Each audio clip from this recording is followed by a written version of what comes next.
मैंने बताया था कि ये पूरी जो त्रिकोण है ये जल है।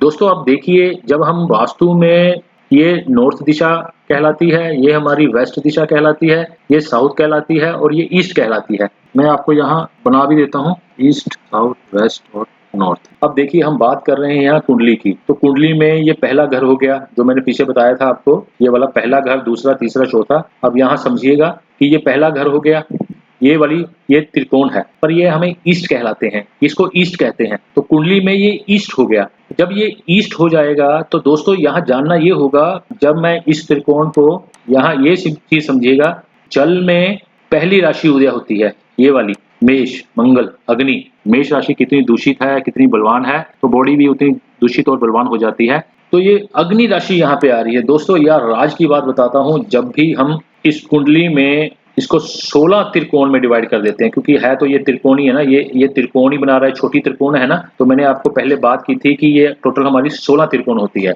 जब ये 16 त्रिकोण में बट जाता है तो ये जल वाली जो दिशा है, ये त्रिकोण जो बन रही है, ये जल की त्रिकोण में पहली राशि मेष कहलाएगी, ये दूसरी है और ये 12वीं है। तो जल में क्या आ रहा है, एक तो जल की अपनी आ गई, ये दूसरी त्रिकोण जल की है, पर यहाँ का कौन सी राशि आ रही है, पृथ्वी एलिमेंट की। तो दूसरी पृथ्वी एलिमेंट कौन सा गुण साथ में लेके चलेगी, जल का, क्योंकि ये जल यहाँ प्रधान है। तो 12वीं राशि में भी जल प्रधान है, पर इसकी 12वीं राशि आ जाती, तो 12वीं हमारी मीन राशि जल की ही राशि है, तो जल में जल आ गया, तो यहाँ जल में पृथ्वी आई। तो यहाँ जो दो त्रिकोण बन रही हैं और जल में ये नीचे को त्रिकोण दिखाती हुई, ये भी जल की हैं, पर ये जल की नहीं है। ये मैंने कहा था जब हमारी राइट से लेफ्ट को जाएगी तो ये वायु बन जाती है और लेफ्ट से राइट को त्रिकोण बनाती है, ये वाली त्रिकोण दोस्तों। तो ये आकाश एलिमेंट की है। दोस्तों यहाँ मेष राशि आने से अब क्या होगा, ये हमारा वायु है और ये आकाश है। तो मेष राशि वायु और आकाश का गुण साथ लेके चलेगी।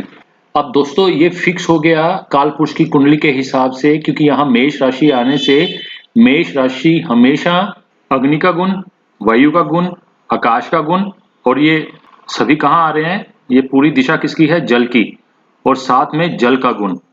एक मेष राशि ये चारों गुण साथ में लेके चलेगी। दोस्तों अब यहाँ हम मेष राशि हटा देते हैं, यहाँ पे दूसरी राशि वृषभ राशि, शुक्र की राशि जो है, जो पृथ्वी एलिमेंट है, उसको यहाँ रख देते हैं।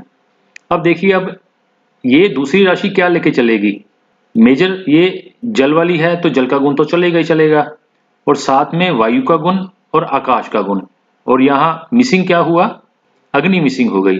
तो क्या है, दो राशि वाले जो होते हैं उनमें धैर्यता होती है। क्यों, क्योंकि ये पृथ्वी एलिमेंट की राशि है, क्योंकि पृथ्वी एलिमेंट है, ये तो साथ में चलेगा ही।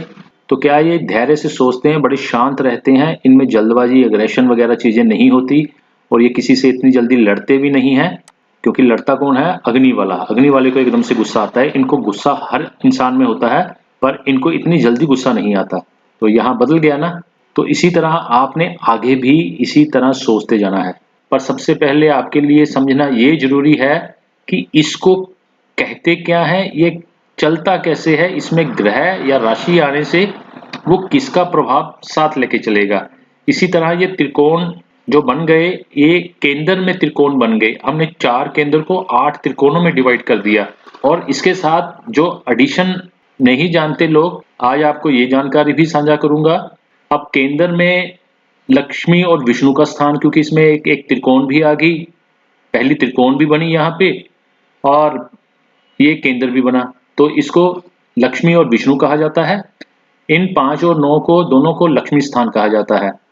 अब यहाँ जो गहरी जानकारी है वो मैं बताने जा रहा हूँ आपको, कि जो 7वां घर है इसको भी विष्णु स्थान कहा जाता है, और ये केंद्र भी हो गया, तो ये लक्ष्मी और विष्णु का स्थान बन गया। और जो ये 3 और 11 हैं, ये भी लक्ष्मी स्थान कहे जाते हैं। अब देखिए ये तो लक्ष्मी और विष्णु जी की कहानी हो गई। अब 4 और 10 इनको शिव स्थान कहा जाता है। ये शिव हैं साक्षात, और ये भी शिव हैं। अब देखिए यहाँ पे शिव और पार्वती का स्थान है ये, क्योंकि एक केंद्र भी बन गया और एक त्रिकोण भी बनी। अब देखिए इसके सामने इसकी त्रिकोणी कौन बनेगी, शुभ त्रिकोण कौन सी बनेगी, 4 की त्रिकोण बनेगी 12 और 8वां घर। ये क्या हो गया, ये पार्वती के स्थान हो गई। 8वां घर पार्वती का स्थान है, 12वां घर भी पार्वती का स्थान है, और ये 4 और अकेला 4 जो केंद्र में है, ये शिव और पार्वती का स्थान है, और 10वां भी शिव और पार्वती का स्थान है, और इसमें दूसरा घर और छठा घर ये पार्वती के स्थान है। त्रिकोण, अगर इसकी त्रिकोण बनाएंगे तो ये पार्वती के स्थान है। ये पार्वती का एक रूप है। आने वाले समय में आपको ये भी मैं डिकोड करता चलूंगा। दोस्तों अभी बस इतना जानिए कि ये जो मेष राशि की हम बात कर रहे थे, तो ये मेष राशि वायु और आकाश का गुण लेके चलेगी, और ये 4 नंबर राशि होगी, ये साथ में अग्नि और जल का गुण साथ लेके चलेगी, क्योंकि 4 नंबर राशि जल की है, जल का गुण साथ लेके चलेगी। 7वीं राशि क्या है? ये वायु की राशि है, ये वायु और आकाश का गुण साथ लेके चलेगी। जो 10 राशि है ये पृथ्वी एलिमेंट है, ये जल और अग्नि का लेके चलेगी। ये आने वाले में जब मैं आपको प्रेडिक्शन करनी सिखाऊंगा तो उसमें कैसे यूज होते हैं, ये बड़े आसान तरीके से और विस्तार से बताऊंगा, जिससे आपको प्रेडिक्शन करना बहुत ही आसान हो जाएगा।